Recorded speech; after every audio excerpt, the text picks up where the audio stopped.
Meeting of the Capitola Planning Commission. Roll call, please. Commissioner Smith? Here. Commissioner Story? Here. Commissioner Welch? Here. Commissioner Westman? Here. Chairperson Newman? Here. Please join me in the pledge. I pledge allegiance to the flag of the United States of America and to the republic for which it stands, one nation, under God, indivisible, with liberty and justice for all. This meeting is cablecast live on Charter Communications, Cable TV Channel 8, and AT&T UVerse Channel 99. It is being recorded to be replayed on the following Monday and Friday at 1 p.m. on Charter Channel 71 and Comcast Channel 25. Meetings can also be viewed from the city's website, www.cityofcapitola.org, and our technician tonight is Lynn Dutton. So that takes us to our agenda. First item is new business and the election of a chair and vice chair for the coming year. So do I have a motion? I would move that Sam be our chairperson and that Susan be our vice chairperson, if I can make that motion. And A little more formally, that would be Sam Story. sorry, Susan Westman. sorry about that. I'll second. Okay. All in favor? Well, before you take the vote on that, first of all, I want to say I'm very honored and I'm happy to serve as the chair. But being the junior member of the commission, I did want to make sure that... We feel you have the background and experience to handle this job. Okay, understood. Well, with that, please proceed with the vote. Okay. All right, all in favor? Aye. All opposed? None. So that's unanimous. I will turn over the chairmanship to Commissioner Story. I want to thank all the commissioners for a great year and for participating so actively and intelligently in the meetings that we had. Thank you. Well, we appreciated the job that you did. And Yes. You made us make clear motions, and sometimes they weren't too clear. Okay, well, you want to change chairs, or you want to do it? Do we have to? Sure, let's change it. It sneaks So up one on of you. your responsibilities at this end, though, Ed, is to give us some water. Okay. Chairman to water boy. Yeah.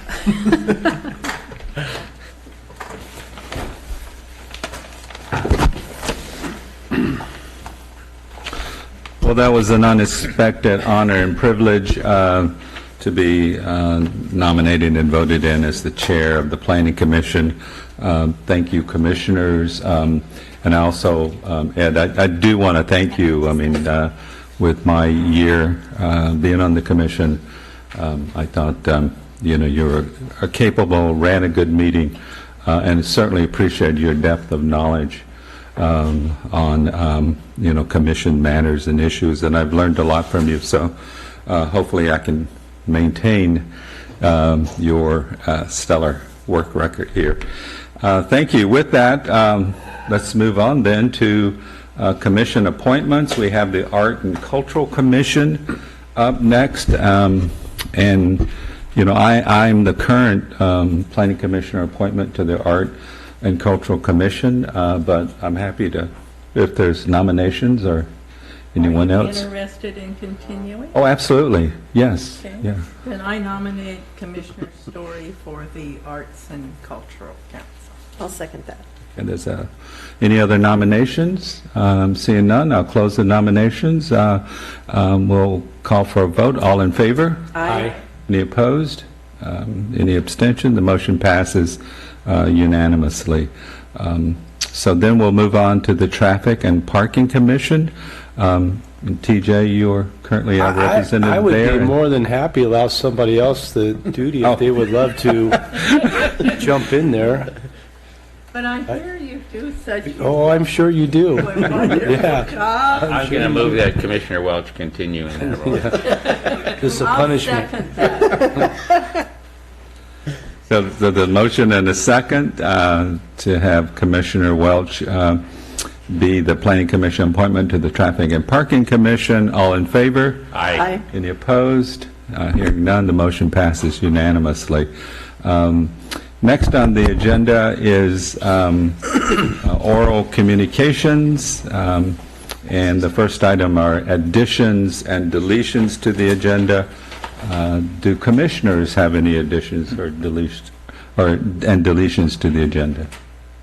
No, just to let you know, I have to recuse myself for the last item, 1810 Wharf Road, because I live right across the creek from it, so I will be leaving the meeting at that point. Okay, yeah, So that's, perhaps if the director's report has anything important. Okay. And then also, under the consent calendar, I'll have to recuse myself due to proximity of the El Salto, so I don't know if we want to split that up when we look at the consent calendar. well, yeah, maybe when we get to the consent calendar, we can do that, because I have that same issue as well, because of conflict based on proximity. We will split up those two consent items when we get to that agenda item. So, does staff have any additions or deletions to the agenda? Staff has no changes. Okay. Anyone in the public wish to add or delete an item from the agenda? And welcome everyone on this rainy evening, to be here tonight. The next item is public comments, and this is opportunity for members of the public to address the commission on items that are not on tonight's agenda. Is there anyone that would like to speak? Seeing none, I'll close the public comments, and we'll move on to commission comments. Anyone? I have one. Yes. I attended the last week's city council meeting when they had the presentations on the rail right-of-way and considering whether or not to do the rail trail option or trail-only option. And I thought it was really nice to hear from both sides. And if you didn't get a chance to be at that meeting, it's really worthwhile to go back and listen to the presentation that was made by both sides. I think it's going to be a big issue in our county, and we all need to get educated about it. I only have one comment, and that is next Wednesday evening, there is a discussion about the mall property. It'll be at Jade Street Park at 6 o'clock, so if you're interested in the mall and what's going to go on with the mall, it'll be a good opportunity for the public to come out and be heard. Any other comments from commissioners? Hearing none, we'll move on to staff comments. Thank you, Mr. Chairman. I'm going to take liberty here to address a couple items I would normally reserve for the director's report, given the recusals we have. Next week, we are hoping to have the final adoption of the zoning code at the city council meeting. Last week, they did introduce the first reading and pass that unanimously. So we will hear the item, and at the conclusion of the hearing, we're going to have a cake and recognize everybody's hard work on it. We would very much like to see the commissioners there, but we understand it is another late evening, so we'll understand if you don't show up. But certainly feel free to attend if you'd like to come and join us at the end of next Thursday's council meeting. Secondarily, in light of being on the cusp of adopting a new zoning code, I've been starting to work on a cleanup of the general plan. I've got a number of amendments I would like to propose. Most of them are going to be land use map changes to align with the new zoning map. There's a couple of other minor items. We've talked in the past about the bonus floor area ratio on the hotel site in the village. There's some changes to the parks that we had since the general plan was adopted. McGregor is up. We've since got a planned park at Rispin. A couple of minor things, but I did want to invite you to take a look. Let me know if there's anything else you would like to address. The plan will be to present you with kind of an idea of what staff's looking at before we initiate a general plan. We'll also do that with council, and then we'll go back to the public noticing and the formal process. But just to give you a heads up in case you want to think about other general plan items you may want to address. And that's all I have for right now. Thank you. Okay. Thank you.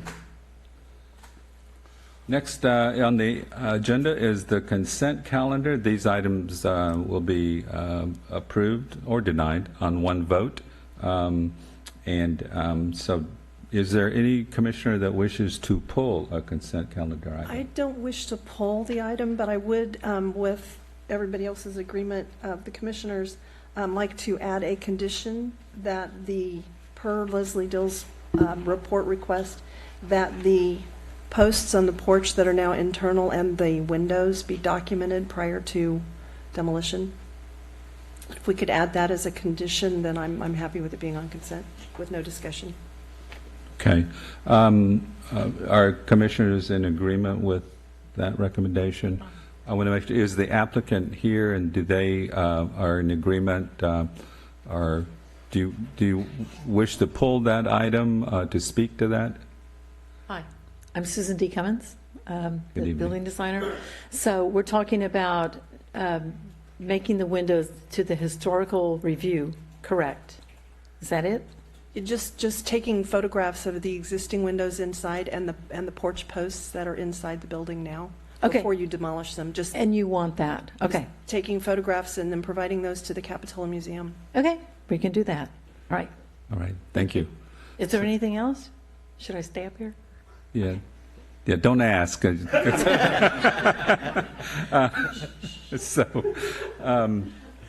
So we'll make, as one of the added conditions, will be the one that Linda mentioned. With that, now I think I'm going to call a separate vote on item 4A, and we'll deal with item 4B separately to handle the recusals. So is there a motion to approve I'll item move 4A? 4A Okay. with the condition added. I'll second it. So motion and a second. Any further discussions? Hearing none. All in favor? Aye. Any opposed? The motion passes unanimously.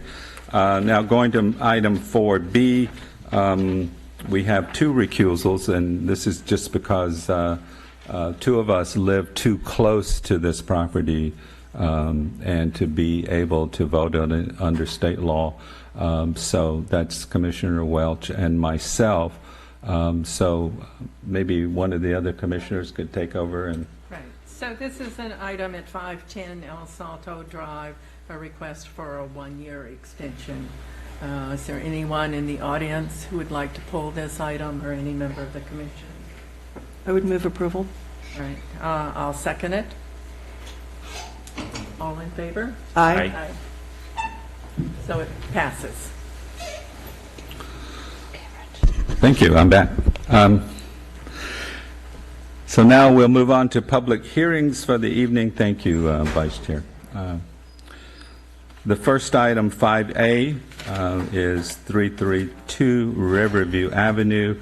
This is a design permit for a third-story addition and garage remodel in the Central Village zoning district. Mr. Chair? Yes. I'm going to have to recuse myself due to owning property Oh, nearby. okay. So we'll wait till Commissioner Newman exits the room.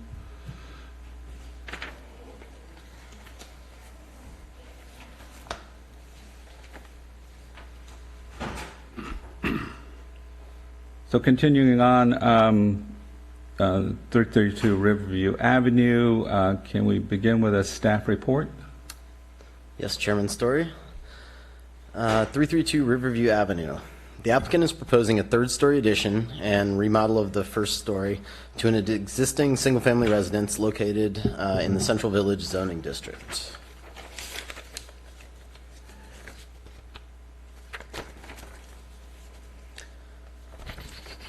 The existing structure was built in 1976 as a single unit that has a shared wall with an adjacent residential property to the north, 334 Riverview Avenue. On March 2nd, 2017, the Planning Commission approved a 33-square-foot addition for an enclosed staircase leading to the rooftop deck. Since that approval, the applicant has decided that they would prefer additional enclosed living space on the third story. The current application includes a 406-square-foot addition on the third story. The existing structure is non-conforming in terms of required on-site parking and landscaped open space. There are 2 on-site parking spaces currently within the garage, but the home has a floor area of 2,140 square feet and requires 3 on-site spaces. The addition of a third-story living space results in an extra 214 square feet of floor area 10% of floor area ratio. Pursuant to the Capitola Municipal Yeah, Code. hold on. Yeah. Just a minute.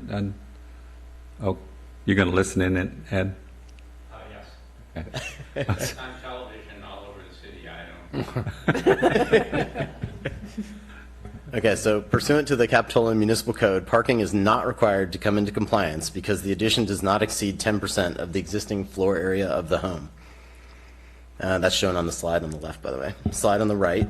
The existing landscaped open space on the site is 56 square feet, approximately half of the 10% code requirement of 111 square feet.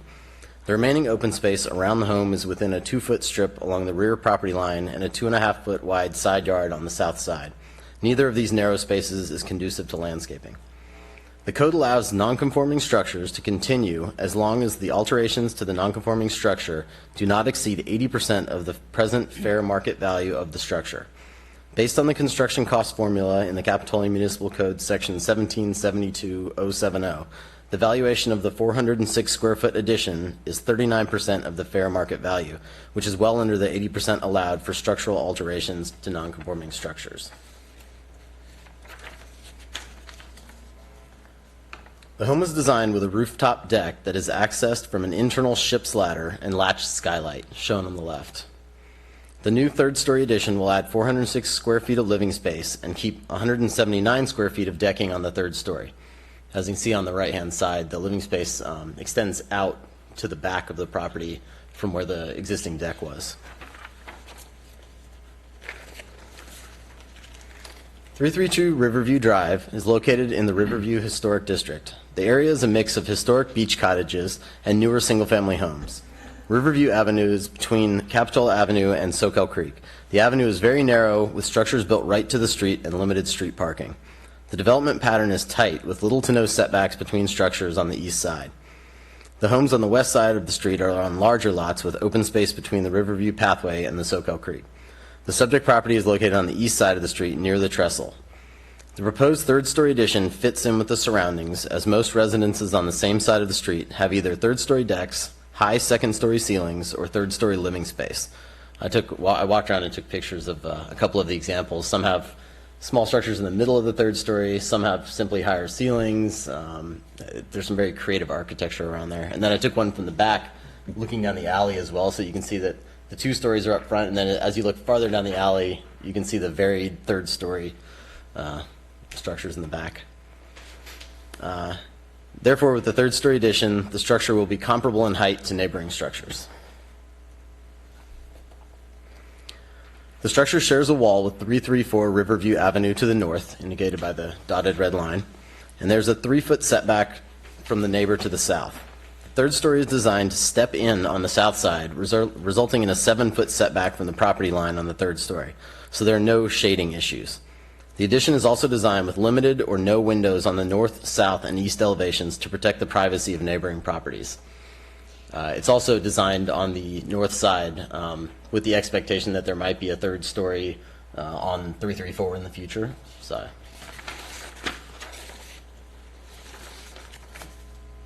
the applicant is proposing to replace the existing horizontal siding and shingles with stone on the first story and the exterior of the 2-story stairwell, and stucco siding on the rest of the second and third story.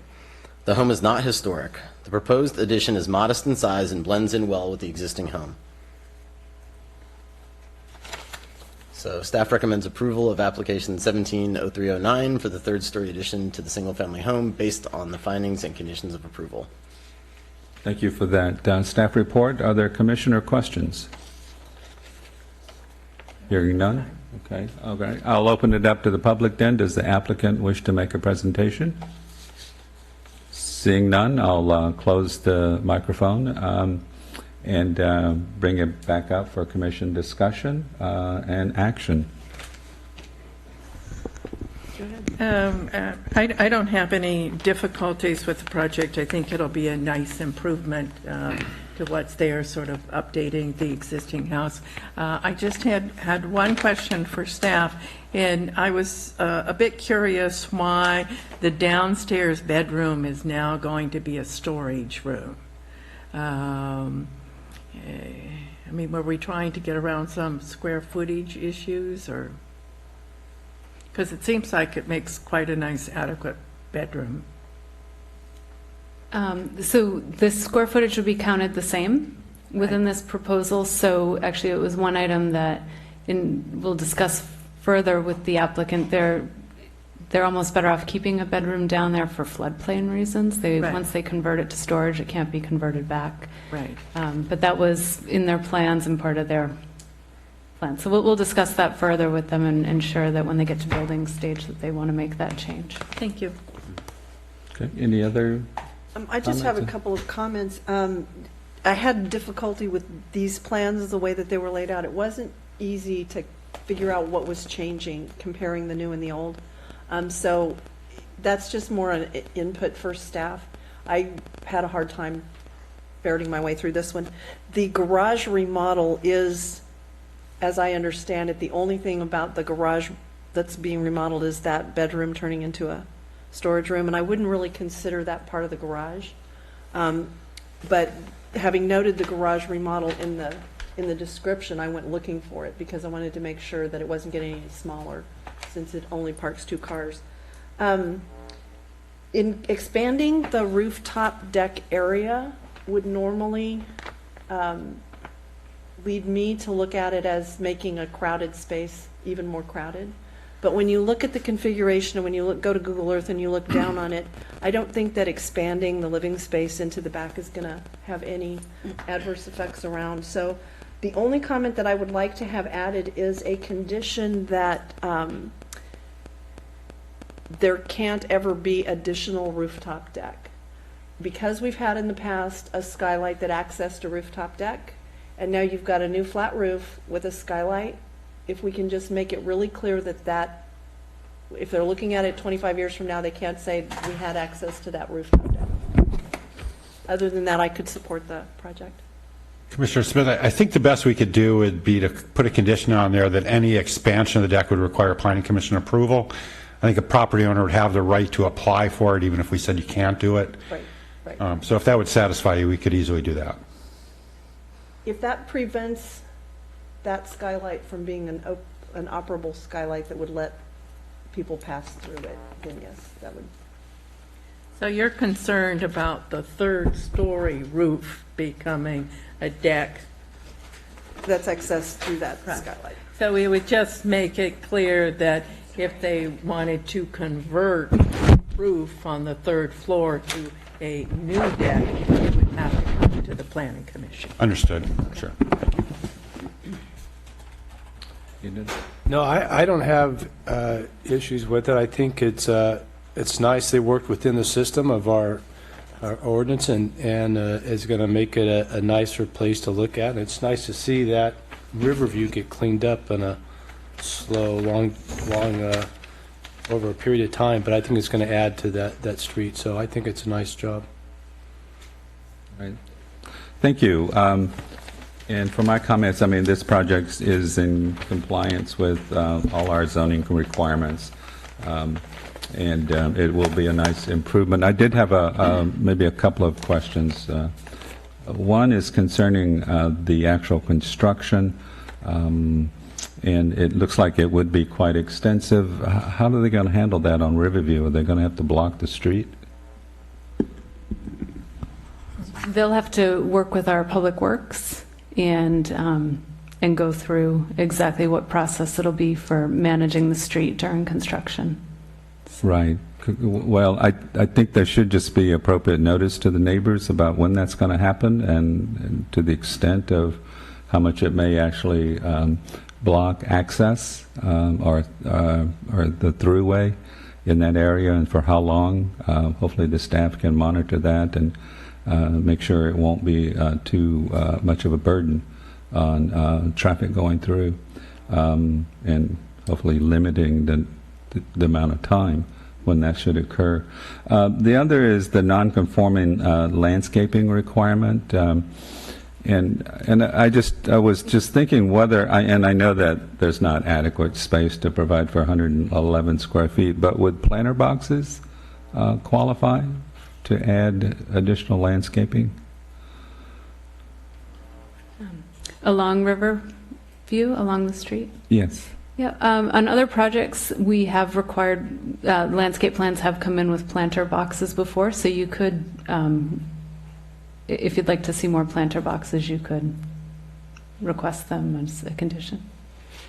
Well, and if, and I don't want to get into the, because I'm not sure, how feasible they would be, okay, and whether they would cantilever, but I would, hopefully the applicant and the staff could look at that and consider it, and if that's a workable addition for landscaping, that be incorporated into the project. So those are my thoughts. Are there, yeah, TJ? No, I'm done. I was just ready to move forward. Oh, move forward. Go for it. Go for it. Yes. Well, I would make a motion we adopt as outlined with the one comment about the making sure that the third-story roof does not become a deck at some point. Okay. Any other? That was a motion? That was a motion. That was a motion, I'm sorry. Is there a second? I'll second it. Okay, there's a motion and a second. So all in favor? Aye. Any opposed? Hearing none, the motion passes unanimously.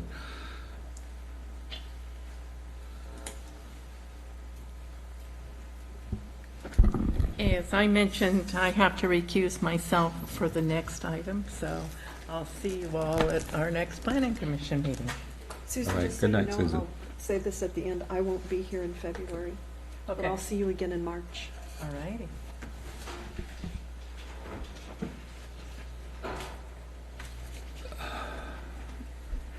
So the next item is, on our public hearing, is item 5B, which is 1810 Wharf Road.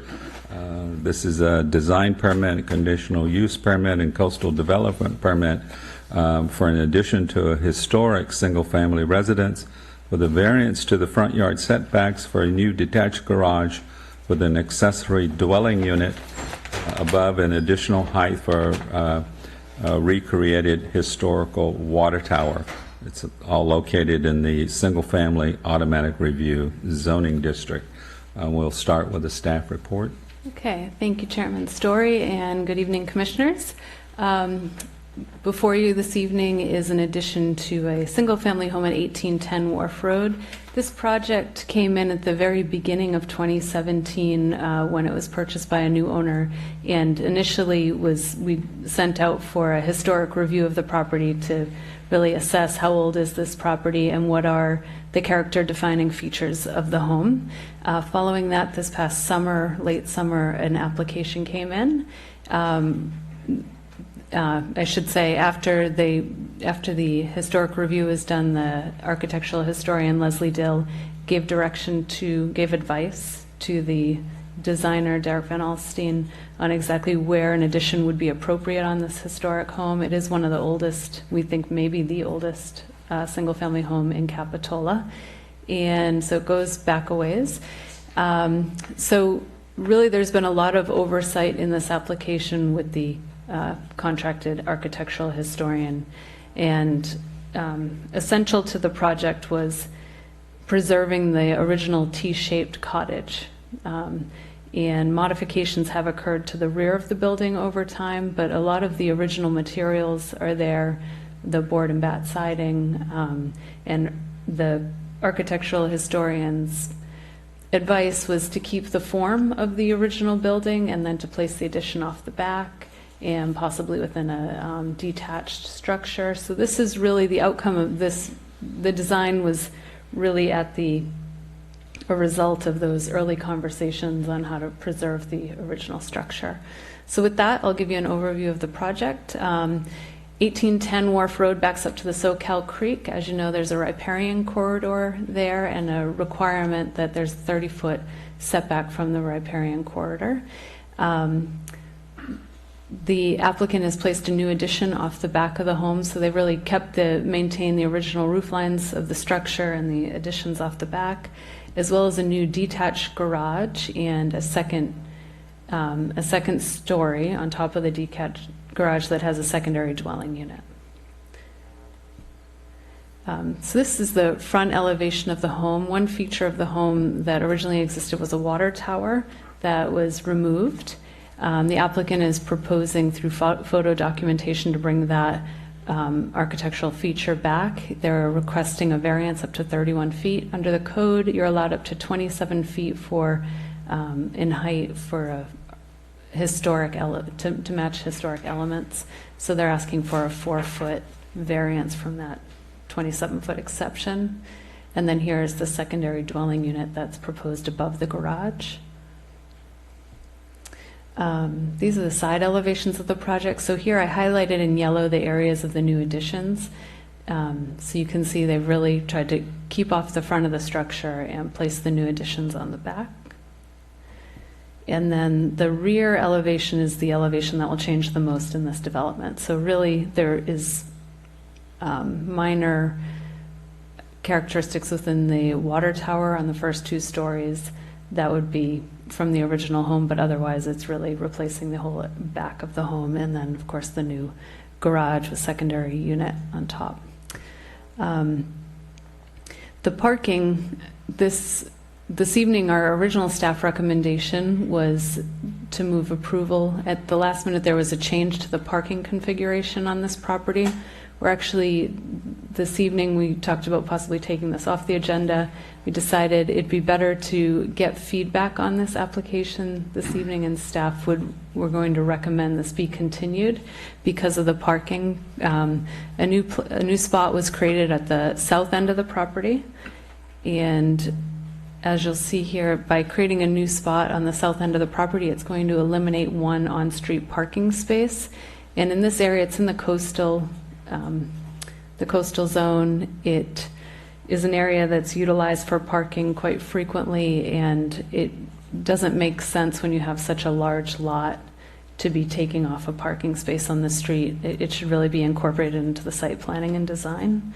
So with that, you can see the home is over 4,000 square feet, and they're required 1 covered space and 3 uncovered. The current application has 2 tandem spaces within the garage, 1 space in front of the garage, and then of course the space that was placed at the south end of the property. There are different design things in terms of the garage. They only required 1 covered space, so maybe shortening the garage to get the 3 uncovered spaces, but changes could be made to this site plan to accommodate the on-site parking requirement without taking off that space. And in speaking with the applicant about this today, they would really like to get feedback on the overall design. So I'm going to continue to go through the design, some of the challenges that are there, what they're proposing in terms of variance, and then wrap it up at the end with a few questions for direction. Okay? So the variance, there are 3 variances within this application. The first is for the height of the water tower, as I previously mentioned, up to 31 feet. The second is the overall development exceeds the 80% maximum nonconforming calculation, so requesting a variance to that. And then the setback for the detached garage is required to be 40 feet, and it's currently at 18 feet. The first 2 variants, the height of the water tower and the 80% non-conforming calculation, these really have to do with historic preservation. And the water tower is reintroducing a historic element that once existed. The 80% non-conforming calculation, the front of the home sits a foot over the property line. In allowing the home to stay in its location, it's really preserving the site, the original site and layout of this property. So a variance would be supported by staff for the height of the water tower and the 80% non-conforming in order to, for historic preservation purposes, and to set forth the goals that are within our general plan. The third request is a variance to the location of the garage. This is a unique site in that it has a very steep slope off the back. So the requirement for a detached structure is 40 feet from the front property line.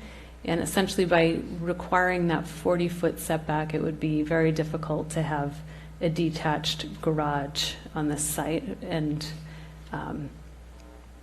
so due to the steep slope, we thought that the variance could be supported because of the existing conditions of the site.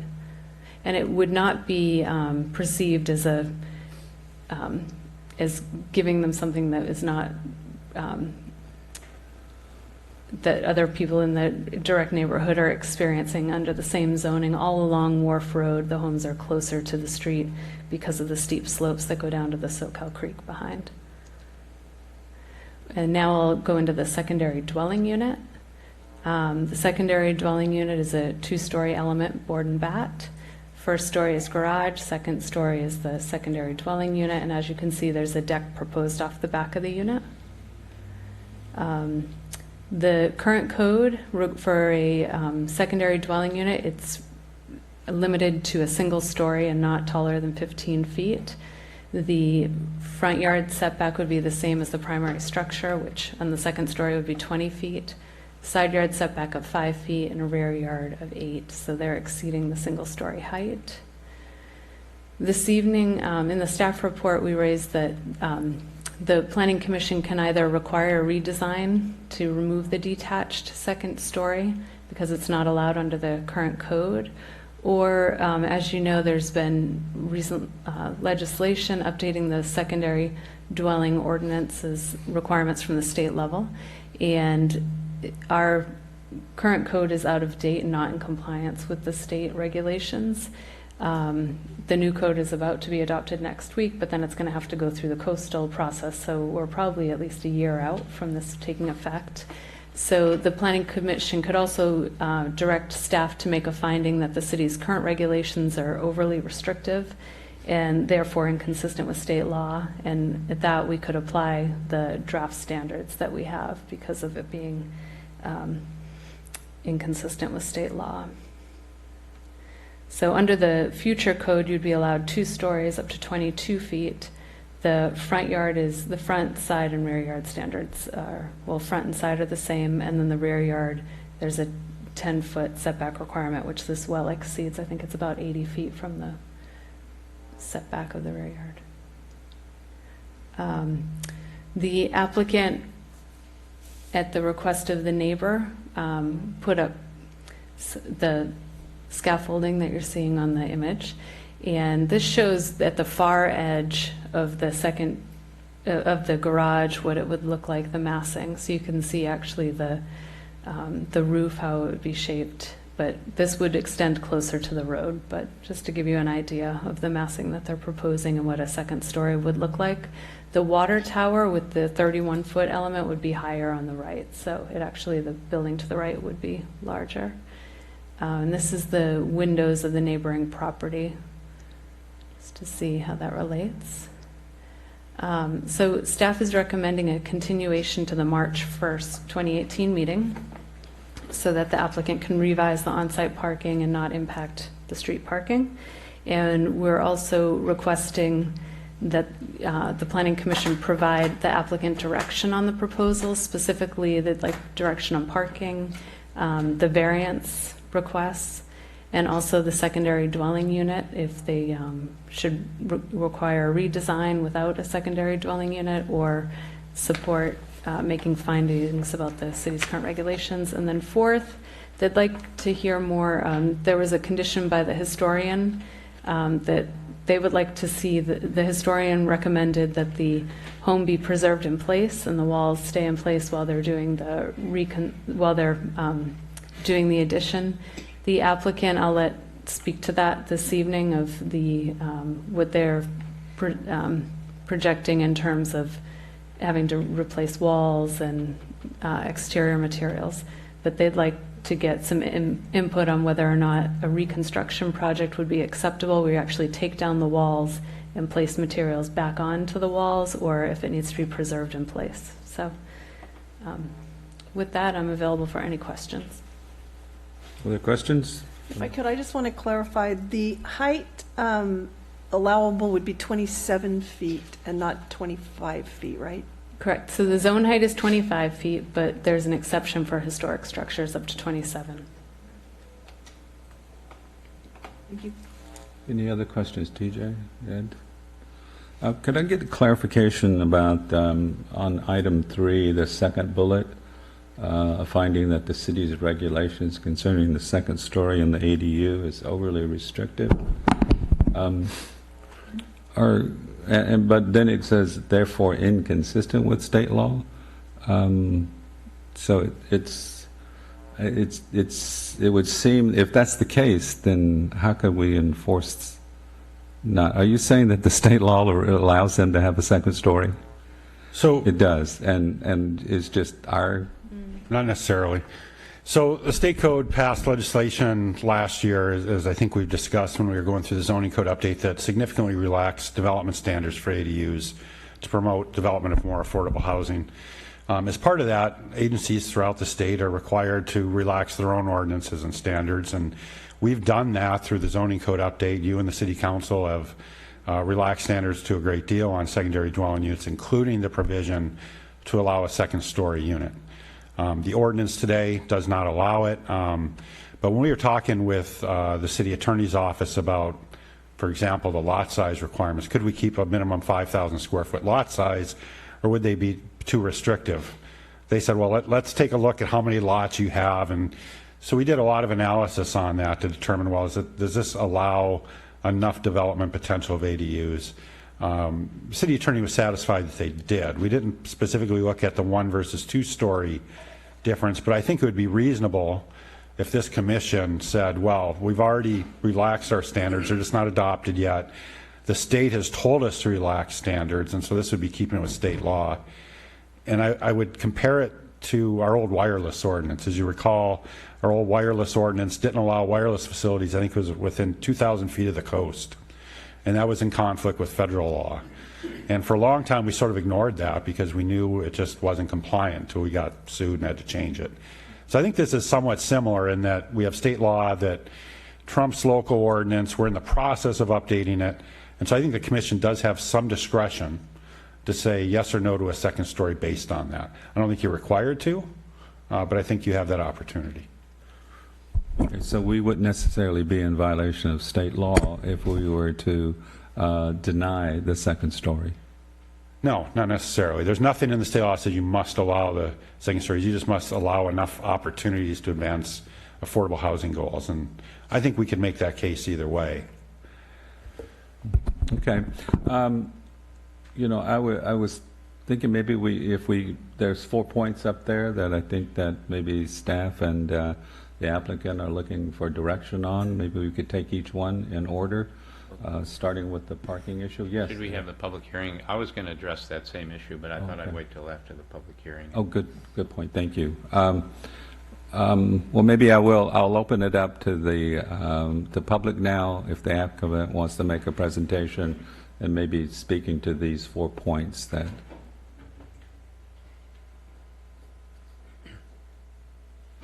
Good evening, new chairman, commissioner. Thank you.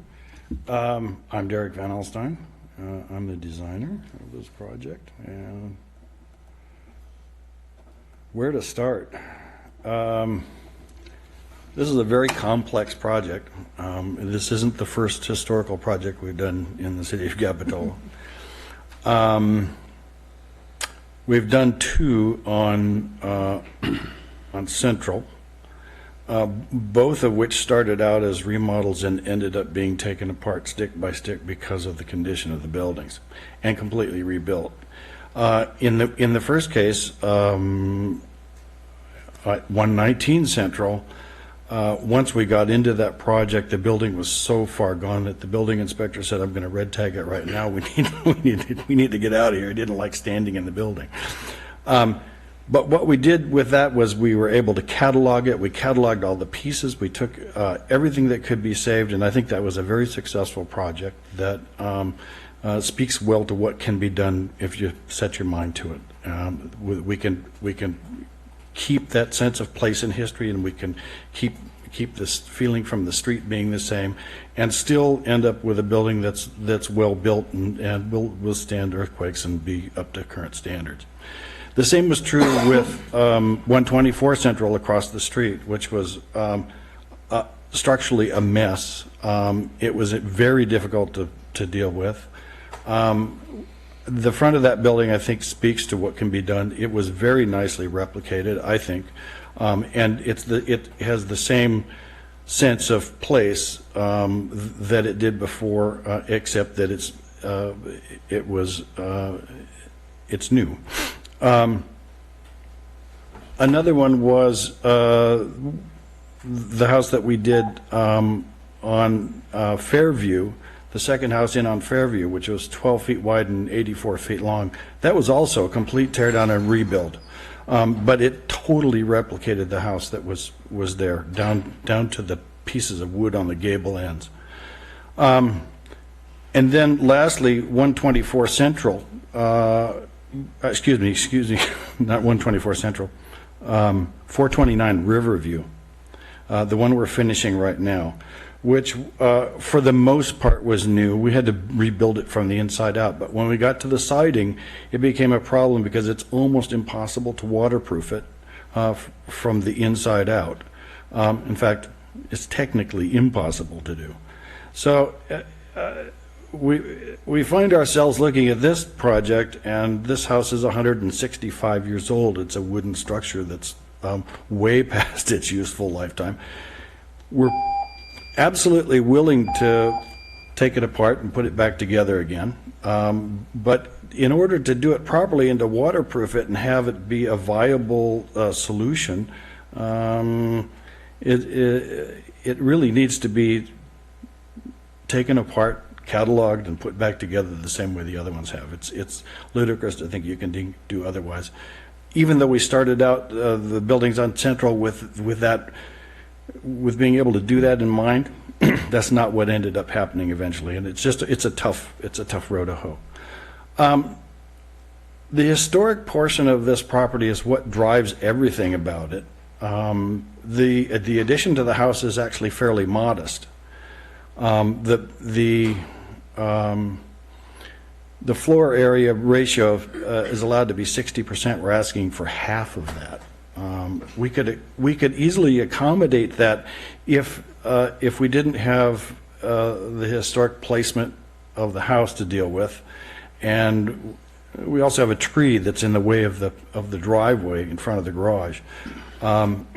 So that almost precludes getting that fourth parking space in, which is how we came up with the solution of the single space on the south side. So if this were not historic, and we've bent over backwards to try and keep it as original as possible, while doing this modest remodel to the main house, most of which can't be seen from the street, and recreating the water tower, which brings it back into historical focus. And we've pulled the garage and the second unit, which is really an adjunct to the square footage in the house. So if we were building new and from scratch and without the historical element, we would be able to easily accommodate that square footage and the garage and do so in a very nice fashion. So with that being said, I think that we would appreciate some direction, but most of all, I think what I'm asking for is for you to very carefully weigh what's being done here. I mean, this is it's a long, very expensive process for my clients, and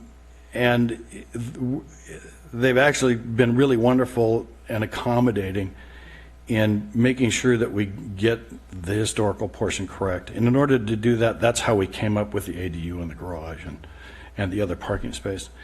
The fourth parking space could easily be dealt with, I think, by deleting that parking space. You'd have another space on the street, and although there technically isn't an additional space in front of the garage, most probably by Capitola standards, you could squeeze two cars in, but not as required by ordinance. So that's it. I'd be glad to answer any questions you might have. Thank you, Derek. Questions from commissioners? I have, excuse me, I have two. The water tower. The height of the water tower Is it possible to do architecturally a good job with the water tower at a lower height than 31 feet? Yes, but it wouldn't be historically correct. So the photograph, I've seen two photographs that include the water tower. Right. And those photographs are clear enough that they dictate a 31-foot. You can scale the windows. So what we did was we actually downloaded it into the computer and scaled it out, and scaled the windows out and blew it up and scaled it out. So we can figure, I mean, I think it's actually within inches of where it was originally. Okay, the reason that I ask is the Lent property has a water tower similar, and it was still standing, so they had a really good idea of exactly Right. its height, but it's only 28 feet high. It's not 31 feet. Yep. When I look at the massing of 7 feet in addition to what's marked out there now as the top of the ADU, that's a pretty massive water tower. Well, I think in context, when you see it built, I don't know that you're going to see it that way, because there's a lot of mass to the existing house, and either from the front or from the rear. And from the rear, what you see is from across the river, so it's a ways away. I don't think you get the same perception of the building and the massing of the building from across the creek as you do from the street. From the street, you're going to see the massing of the house and the garage and the water tower, and I think it's all going to actually look quite nice together. And I think it did have some. It must have had a lot of presence originally. Do you know what the ceiling heights will be inside that third story on the water tower? I don't, but I could probably tell you. It's around 7 feet. It might even be 6'8". So Okay. it's not They're not not tall. exceptionally tall. Okay. No. I'm not an architect, and when I look at plans, sometimes I have a hard time picturing things in three dimensions. So yeah. I appreciate that. The other question on the ADU, the height of the garage ADU unit is 23 feet?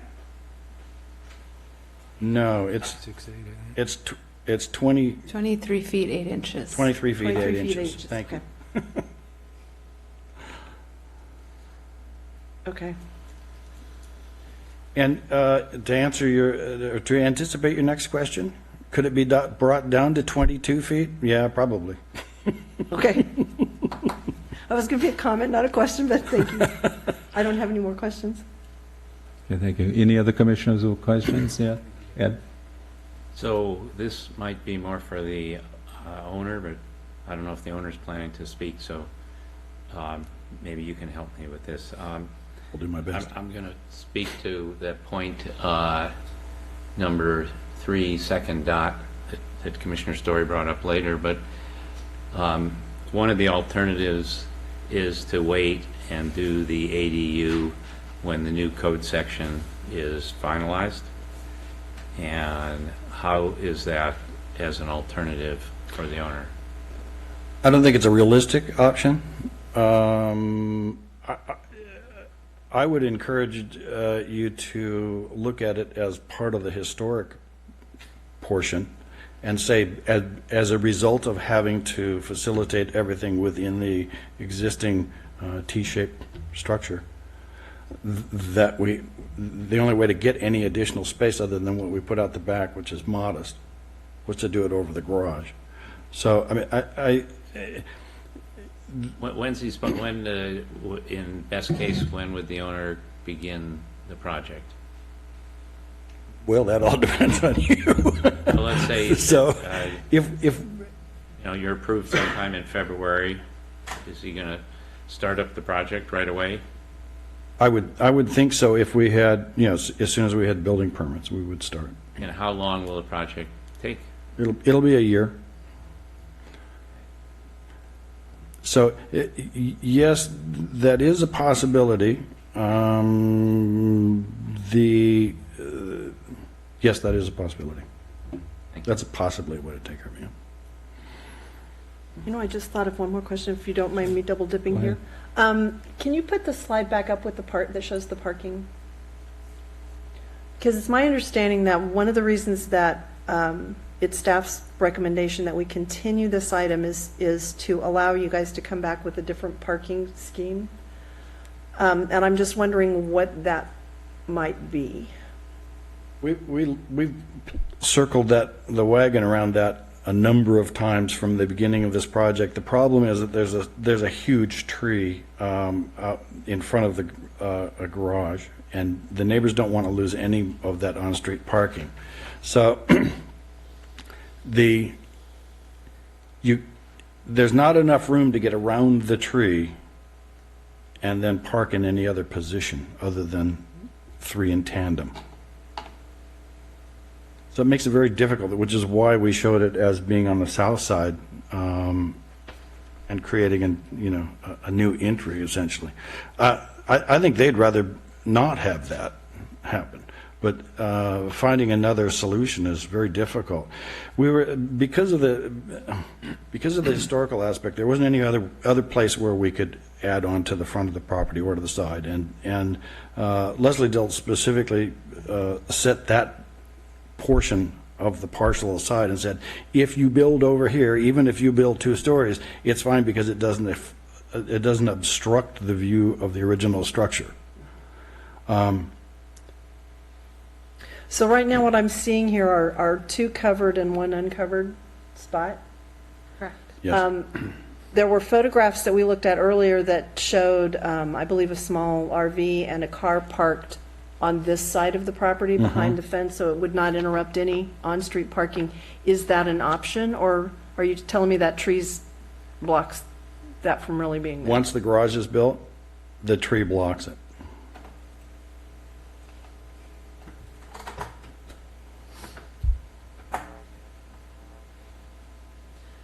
And there's no way to make the garage, to configure the garage so that you could pull in and around that tree into that space off to the right, where you can see the front end of a car now? Well, then we get into another issue. So we've designed the garage so that we've pulled it back as far as we can towards the street to allow the neighbor to have a line of sight view out of the back of her house towards the ocean. And she'd like to speak to that as well. So, that's why we erected the scaffolding today, so she could see exactly, as close as we could do, where the rear of that garage is going to be and where the deck was going to be. So, yes, of course, we could push it back, but then her view would be blocked. So, How far forward does it come now? The scaffolding stuff doesn't really show how close to the road it comes? no, it's 18 feet to the garage door from the property corner, which is essentially right at the corner of the fence. Okay, got it. Thank you. Commissioner Smith, too, if I may clarify, I think at least my concern more with continuing it is there was no mention in the staff report, the noticing, that there might be a loss of an on-street parking space. And so I felt we had to go out for public disclosure and let that be known. Yeah, of course. Chair, I have just one quick question. Derek, do we know who the contractor is? No, not yet. Anything further? Ed, you good? Okay. Thank you. Could we, thank you, Mr. Alstead. Can we go back to the story poles that were, the scaffolding that was put up? And so I understand that just went up today?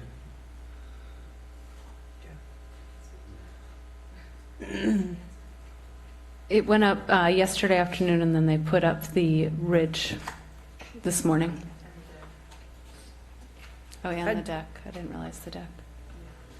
Yeah, I drove by it twice today, and early, it wasn't complete the way it is now, and later when I went back by it, they'd added to it, so it was an all-day kind of a thing. And I believe we have one more member of the public that would like to speak up. Yeah. Yeah, okay, well, why don't you come on out? Yeah, please do. I'm Joanne Kissling, and I'm the next-door neighbor, and you can see my house there on the left.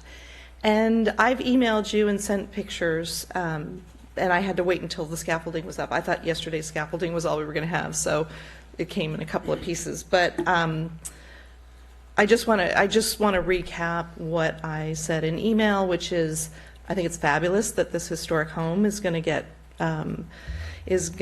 restored, and that, you know, a really long neglected home is going to become a nice place to be again. So that's all goodness. The only thing is that the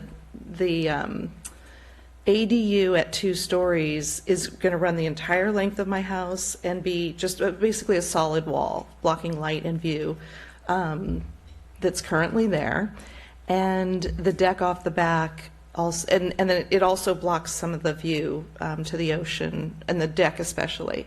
So, I mean, personally, it would be great to not have a second story on it, but I understand all the issues that Derek has put forth, and you know, so I understand the pressure that Ben and Marta, the owners, are under, you know, to get the most out of the property with the constraints that they're under. So, but having said that, you know, the view blockage just feels excessive. I sent you photographs so you could see and compare. I didn't know that we could submit them for show here, or I would have been able to put that here for you. But, you know, my desire is if there is to be this two-story unit, that at least the deck could maybe be moved to the front. I don't know. It's hard for me to visualize because the scaffolding is only partial. But, you know, to do something about the deck, to have translucent glass on the north-facing side, which is what I've done on my north-facing side, because the light comes in from the south. Typically, that's, you know, that's the big issue. Also, ideally, if the tower goes to 3 stories and has the windows on it that are proposed, you know, it'd be nice to have translucent glass there as well. And especially my fear is that this ADU become a rental unit, or a vacation rental unit, or an Airbnb or something like that, where you're going to have partying on that deck, and it's right outside the master bedroom of my house. So that's really the crux of what I'm suggesting, although there may be other creative options here, and I'm open to negotiating that. I did want to mention something. Someone said that the scaffolding was put up at my request, but actually Ben and Derek had offered that last summer, but then it got, you know, this all kind of came together, like I didn't even see the plans till Friday. So I just wanted to say that we've been trying to work together on this. That's it. Thank you. All right, thank you. I had a question. Oh, for questions, Ms. yeah. Kisling. Am I recalling correctly that your house was remodeled a few years ago? Well, this unit was built in 2008 and 9. So the property was bought by my ex-husband, Niels Kisling's family in 71. And there was, you know, the older home, which is still at 1820. And then there was what we thought was a backyard, but come to find out after we purchased that the lot had been divided in the 70s by his father, who had since passed away. And before we bought the property from him. My question was kind of a little more simpler. Was your house, wasn't it, you came in for a permit a few years ago to redevelop that property? To develop, yes. It's a new build. Okay, and you got a floor area ratio variance, didn't you? Well, I was asking Niels about this. He said the only variance that we got was the request, as you know, as Yeah, no, we've I talked remember about, that to move it hearing forward on the lot. Yeah, I'd like, I suppose I could do this myself, but if the staff could do it faster than I could before the next hearing, to just take a look at that hearing, because I recall that I had difficulty with that particular variance, which was different from what most people are allowed to build on their property. Uh-huh. And Okay. was more, and so that might be of some interest depending on where this goes. Okay. Any other? Anything further? No. Okay. Right. Thank you. Any other members of the public wish to speak on this item? Seeing none, I'm going to close the public portion. I will bring it back to commissioners for direction to staff and the applicant for the next. Will this be coming back at the next meeting? That sounds awfully rushed. No, March 1st is what we're requesting, because March the next 1st. meeting's only 2 weeks away. We need to notice it correctly in the paper. Okay. Mr. Chair, I liked your idea initially before the public hearing, that we'd kind of go through those bullets one at a time, maybe? Yes, yeah, I thought we would do that, and not to preclude if commissioners have other items, okay, that they want to reference, but let's start with the request for the parking variance, and I think I want to assure well, the public and the applicant that nothing that we say here tonight is going to, I think, bind us. These are just guidance. And that the final decisions will come at the March 1st and will be subject to other input, other testimony, and other information that we may receive at that time. So with that, if commissioners have comments on the parking item?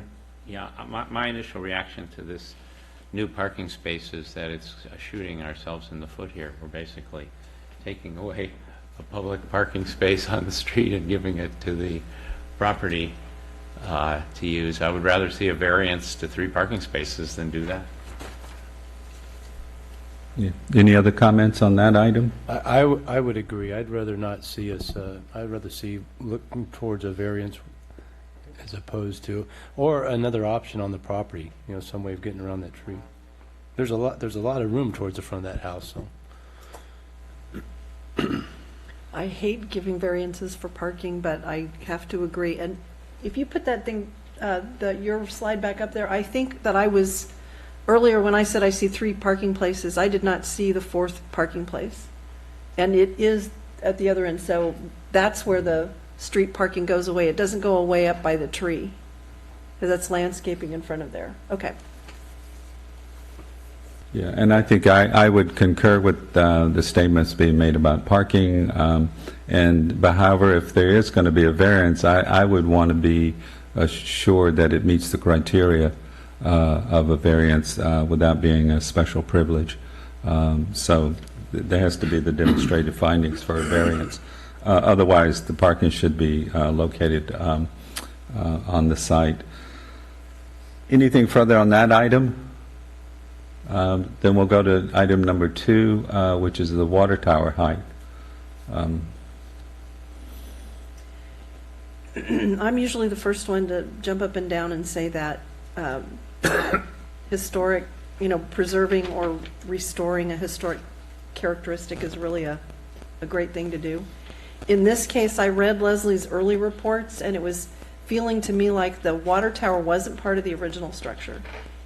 It was there at some point, and then it was hyphenated in. It kind of got built in, and the 3rd story hasn't been there for so long that my concern over the height of 31 feet weighs heavier on me than the value of having the historic element there. The Lent property is right across the street from me. Their water tower is a large characteristic on the street. There are a lot of people that had issues with it. I think it's beautiful, but it's significantly shorter. And it works. So I would just ask that you go back and look at that and see what makes sense, if anything lower makes sense. I'm not saying that I couldn't support if it doesn't change, but I'd really like for it to be smaller. We've had a couple of different neighbors' inputs on the height issues, so that concerns me. Any other comments? CJ?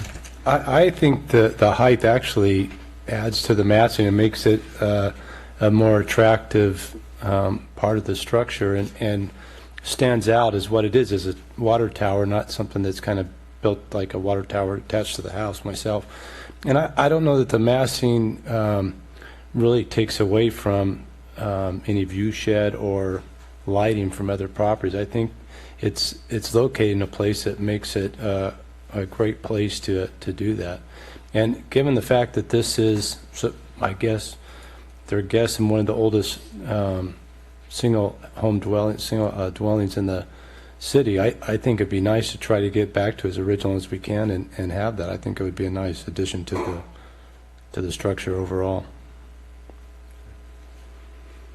Ed, do you have any comments on that? Okay.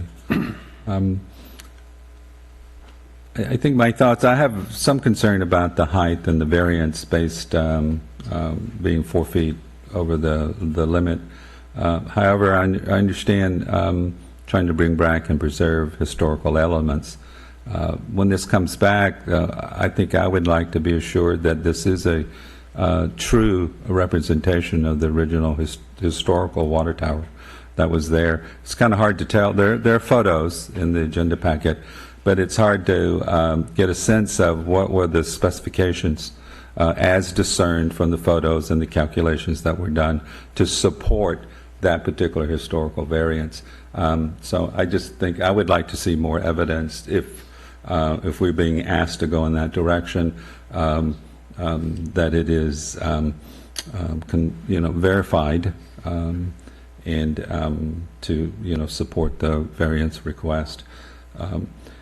And I'll just put out there now that I do have concerns about the overall massing of the front, and with the combination of the water tower and now, but then also going to the next item, which maybe we can deal with. And I'll maybe just to lead in with that, I am having great difficulty with the second story ADU, and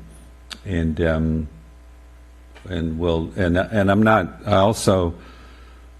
I don't see the justification for a variance if that's what's being asked for here. For why that needs to be the case. So I would like to see that maybe brought back and more focus put on the reasons for that particular variance. With that, I'll ask if other commissioners have comments on and guidance on item number 3. So I do. I like the concept, the substance of the proposal as to the ADU and the second story ADU, and we can deal with some of the issues as to how it affects the neighbor, perhaps. I'm uncomfortable with the proposed process here of our declaring our ordinance inconsistent with state law, therefore we have no ordinance and we can do whatever we want. It just seems like a slippery slope to me. It seems like it's beyond our pay grade, and that's why I wondered if the other alternative of waiting. We have a lot of provisions of our proposed zoning code that are different from our current code, that people come in and they're having to comply with our current code, and are we going to start going down the road now of saying that well, there's a new code coming up and there's some state laws and so forth, and I just don't think we should start doing that. And if we can avoid it and still get this built, I think it would be great. Commissioner Newman, I can assure you that's not going to be staff's perspective. This was a rather unique case in that we did have kind of a competing state legislation in place and an ordinance amendment that wasn't going to be effectuated. And I think the reality is that the zoning code update probably won't go into effect in the coastal zone for years. I think 1 year is overly optimistic. So there is going to be a stretch of time. And I would also add that I think the applicant initially approached us with a variance request. And I felt very strongly that a variance was an inappropriate process to lift a prohibition. Because our code makes it very clear that second story ADUs are not allowed. And I just didn't think a variance was a proper procedure for that. If we take the position that their state law encourages ADUs and our code is restrictive as to ADUs, there is no end to that argument, basically. Every ADU application can make that same point, regardless of what provision they don't comply with. And well, anyway, I don't mean to argue with you, but No, I totally understand your position. I think this was sort of a creative interpretation by staff to say, well, here's one way where the commission can approve it because we don't think a variance is appropriate. A rezone isn't possible in this case. Yeah. So as one way for the council or the planning commission to consider it. And I would also add, I think we have 3 other applicants either in process or have been asking us for second story ADU. So it's something that we did kind of want to get a read from the commission. Is this something that you would entertain? Because we have a lot of people that are banging on our doors asking for them. Is there any way to just amend that portion of our, just the second story provision so it goes through more quickly than the whole code amendment? Potentially, it's going to be tricky, though. So we got, 15 chapters or whatever in our new zoning code, and which pieces would we want to take out and try to accelerate? Would it be the ADUs, or are there other components? We are going to have discussions with the Coastal Commission about kind of doing a stage certification. I don't know how receptive they'll be, but this would certainly be a chapter that we would bundle up with kind of the more routine, mundane chapters of our code. And our code prohibits a two-story ADU or a second-story ADU? Because I know of several that we have that are internal on the second level. It allows a single-story detached ADU. So you can't have a detached two-story ADU. For me, the secondary dwelling unit is an interesting one because I agree with everything that Commissioner Newman said. I also know what kind of struggles and what kind of thought we put into our new zoning code and how we really did look at the state law and what was going on and bring ourselves to be in compliance with those things. I have a really hard time even thinking about approving a second-story ADU that doesn't meet what would be our code coming forward. So the 22 feet would be a hard stop for me. TJ? Yeah, I agree that it's a stretch, and once we make this exception, I like the way we developed our new code that adopts this concept of ADUs over a detached. I'm all in favor of it, but making exceptions now, it's like, then where do we start with our new code? Because there's all kinds of things in our new code that I'm excited about, and I think it's going to help the city. So I'd be hesitant to find an exception there. I think the design is good. I think it goes well with the rest of the structure. I think it's a beautiful design.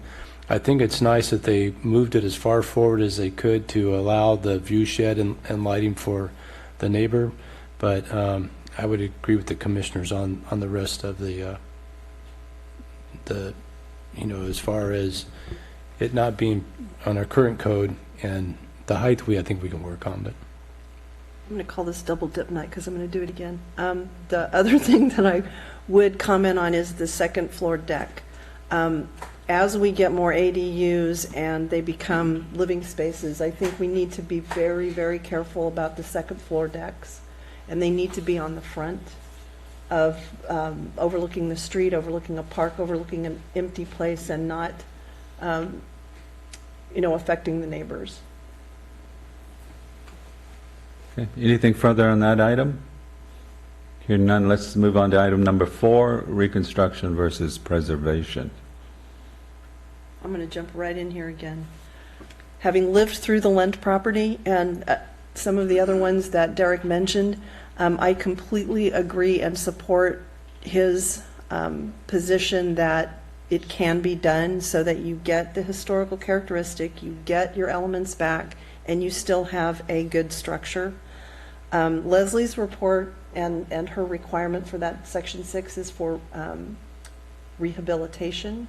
Reconstruction allows you to do it differently, and I could totally support an organized, defined process of taking the siding down, cataloging it, labeling it, putting it back on the skin of, a well waterproofed and well-built building.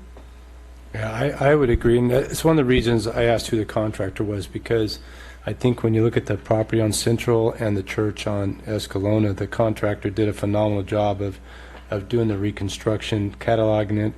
He was very analytical in the process, and I think he did a great job of doing that. But having said that, who knows who the contractor is going to be? Are they going to have that same knack for making sure that everything is cataloged so well and done in that magnitude? I think in this case, you've got an architect who's going to stay involved enough to make sure that part of it happens. So I'm persuaded by Derek. I mean, I have no problem with that. I'll just comment that our awareness of history and our appreciation of history has really changed since I've been around. in our society, and some of you are newer here and don't realize. I mean, I could give examples of historic elements that nobody even paid any attention to 40 years ago or 50 years ago. It just wasn't. I mean, shopping centers were what it was all about then, and new shopping centers. You know, nobody paid any attention to history, and it's really great that that has changed, and we're more like a European country now, and really cherishing our history. But that we can also go overboard at times, and the historians who are deeply involved in this can, have the tendency, like any of us, to kind of not know where the stops are. And this is a good example. Okay. With that, are there any other items on the project that commissioners would like to speak to? I had a few additional requests that I would like to add when this comes back.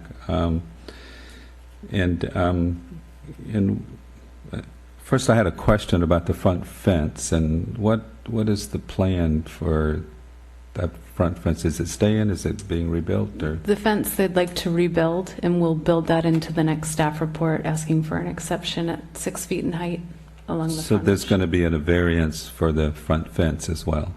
They'd like to ask for an exception to the fence height at 6 feet. Okay, all right.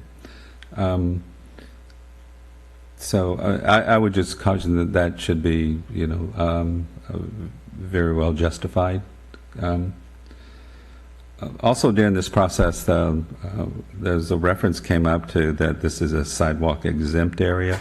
When you bring this back, could you find out whatever historical references to that designation by the council, decades ago, and the justification for that? I would just like to determine whether if it's still relevant.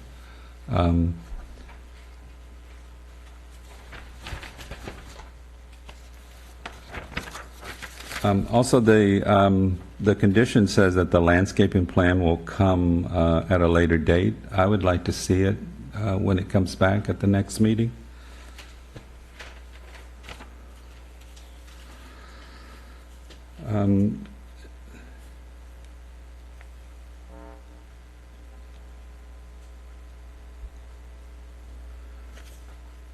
And that's it.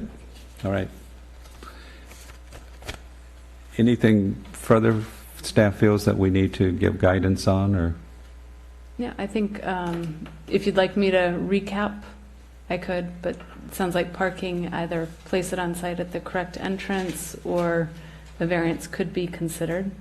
Water tower height, to kind of document exactly how you got to that height for support for that, or redesign to lower it.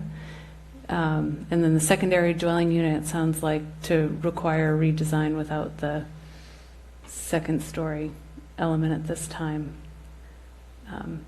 And so that would require one on-site covered parking space, and then they could come back at a later date once the secondary dwelling unit update is in place, and then reconstruction, documenting the boards and taking apart the building would be supported. So I'll move that we continue this Second. March hearing. Second. There's a motion and a second to continue. All in favor? Aye. Aye.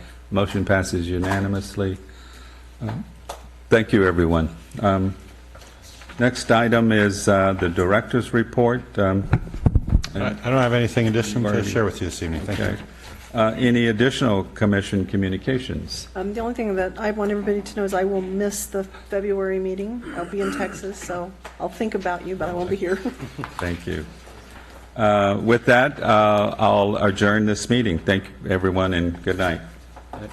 Commissioner Westman appears to have forgotten. Oh, it's her actually, that's mine. Oh, Yeah. In the shuffle, I left it behind.